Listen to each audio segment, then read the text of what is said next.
दोस्तों, देश के आसमान पर इस वक्त ऐसा मंजर छाया हुआ है जो बीते कई दशकों में किसी ने नहीं देखा था।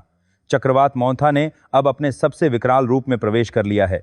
बंगाल की खाड़ी से उठी ये प्रलय की लहर अब सिर्फ एक मौसमीय घटना नहीं रही गई, यह अब एक ऐसी प्राकृतिक शक्ति बन चुकी है जिसने भारत के 5 राज्यों को अपनी गिरफ्त में ले लिया है। हवा की रफ्तार 120 मीटर प्रति सेकंड तक जा रही है। कल्पना कीजिए, इतनी गति की हवा जब किसी पेड़, किसी मकान, किसी पुल या किसी इंसान से टकराती है तो उसके सामने कुछ भी टिक नहीं पाता। और यही हो रहा है जमीन पर, समुद्र में, आसमान में, हर जगह मोंथा का रौद्र रूप दिखाई दे रहा है। आंध्र प्रदेश से लेकर उड़ीसा, झारखंड, बिहार और पश्चिम बंगाल, यह 5 राज्य इस वक्त एक साझा आपदा का नाम बन चुके हैं।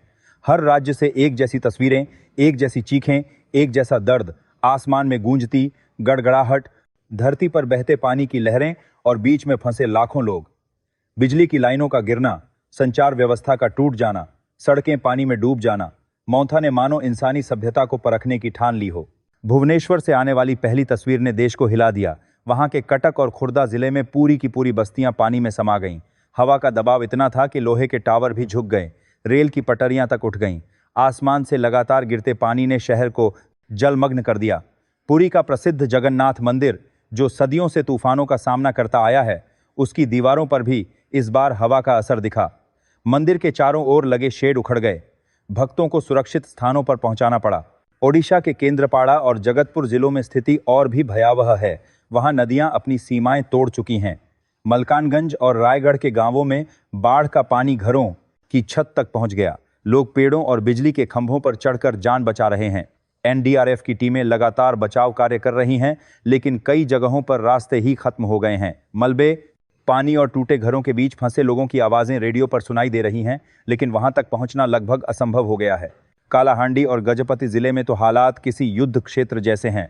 जहां कभी हरियाली थी, वहां अब सिर्फ पानी और कीचड़ है। खेतों में खड़ी फसलें बह गईं, जानवर मारे गए और बिजली की सप्लाई पूरी तरह बंद। कोरापुट और सुंदरगढ़ में पहाड़ी रास्ते टूट चुके हैं। वहां फंसे हजारों यात्रियों को बचाने के लिए सेना को बुलाना पड़ा है। सड़कें नदी बन चुकी हैं, पुल हवा में झूल रहे हैं। उधर बिहार की तरफ बढ़ता मोंथा अब उत्तर भारत की तरफ अपना असर दिखा रहा है। पटना, गया, नालंदा, सिवान, औरंगाबाद, भभुआ, बक्सर, सीतामढ़ी और पूर्वी चंपारण, हर जिले में बारिश का कहर।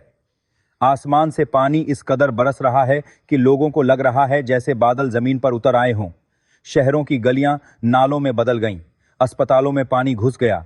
ट्रेनों की रफ्तार रुक गई। खेतों में लगी धान की फसलें बह गईं।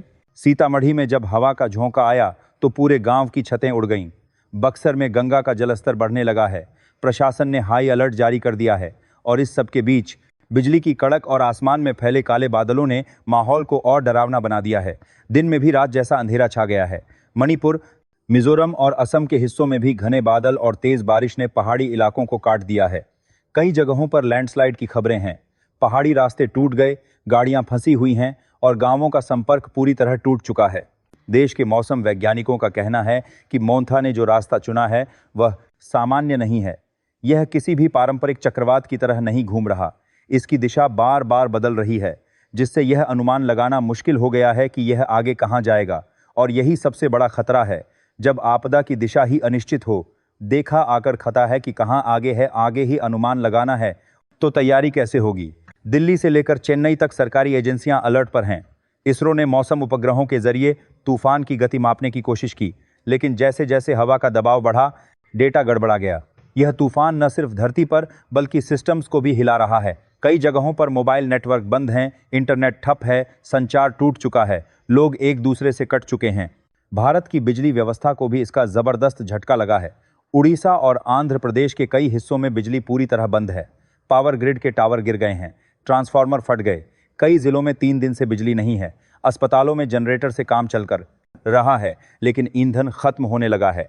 गांवों में अंधेरा पसरा हुआ है। रेलवे की पटरियां पानी में डूबी हैं। कई ट्रेनें कैंसिल कर दी गई हैं। हाईवे टूट चुके हैं, पुल बह गए हैं। आंध्र प्रदेश के विशाखापत्तनम से लेकर ओडिशा के सुंदरगढ़ तक लगभग 400 किलोमीटर की पट्टी अब खंडहर बन चुकी है। एयरपोर्ट बंद कर दिए गए हैं। भुवनेश्वर एयरपोर्ट पर रनवे पर पानी भर गया। मलबे में डूबे विमान, टूटी हुई खिड़कियां और हवा में उड़ते मलबे, यह सब अब किसी फिल्म का दृश्य नहीं बल्कि सच्चाई है। भारत सरकार ने आपातकालीन मीटिंग बुलाई है।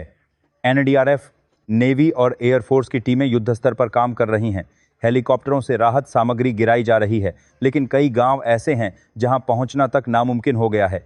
नदियां उफान पर हैं, पहाड़ों से मलबा गिर रहा है और बारिश रुकने का नाम नहीं ले रही। इस तबाही के बीच सबसे बड़ी चिंता अब स्वास्थ्य को लेकर है। हजारों लोग विस्थापित हो चुके हैं। राहत शिविरों में जगह कम पड़ रही है। पीने का पानी दूषित हो गया है। संक्रमण फैलने का खतरा बढ़ गया है। गांवों में जानवरों के शव खुले में पड़े हैं और बदबू फैलने लगी है। मौसम विभाग ने चेतावनी दी है कि मॉनथा अभी कमजोर नहीं पड़ा है। आने वाले 48 घंटे और खतरनाक होंगे। उत्तर बिहार और पश्चिम बंगाल की तरफ इसका रुख जारी है। इसका असर नेपाल तक पहुंच सकता है।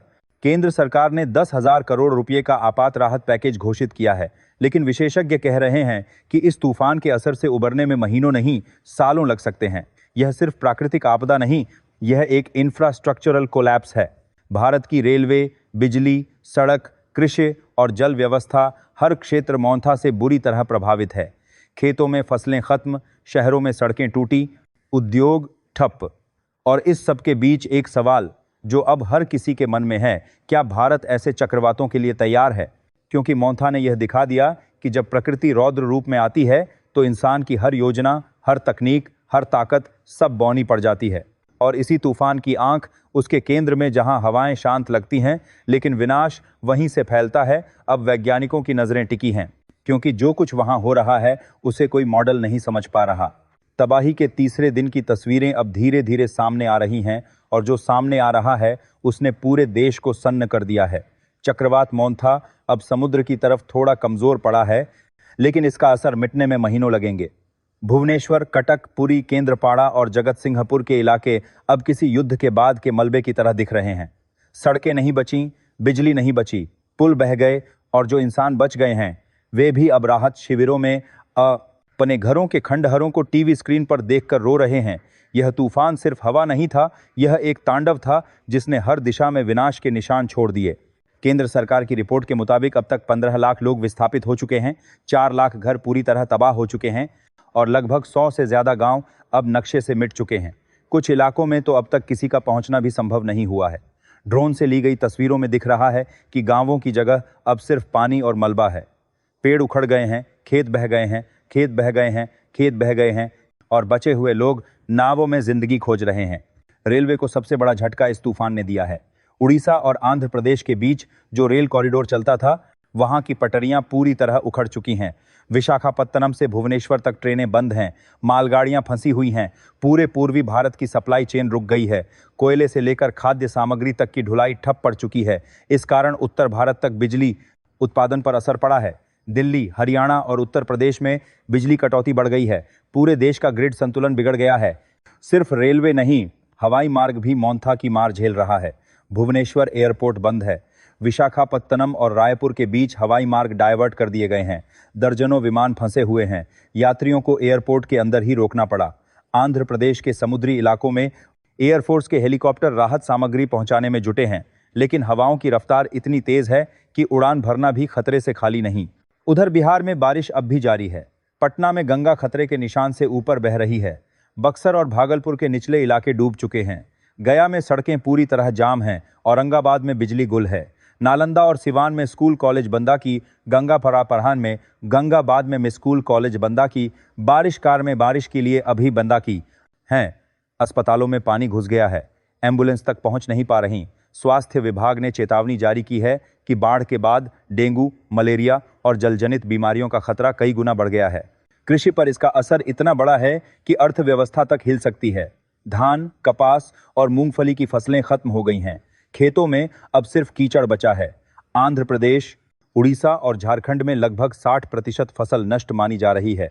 कृषि वैज्ञानिकों का कहना है कि आने वाले सीजन में अनाज की कमी बढ़ सकती है। इसका असर सीधे आम जनता की थाली पर पड़ने वाला है। इसरो के वैज्ञानिक भी लगातार इस तूफान की निगरानी कर रहे हैं, लेकिन हैरानी की बात यह है कि मॉनथा का पथ अब तक किसी भी सैटेलाइट मॉडल से मैच नहीं हुआ।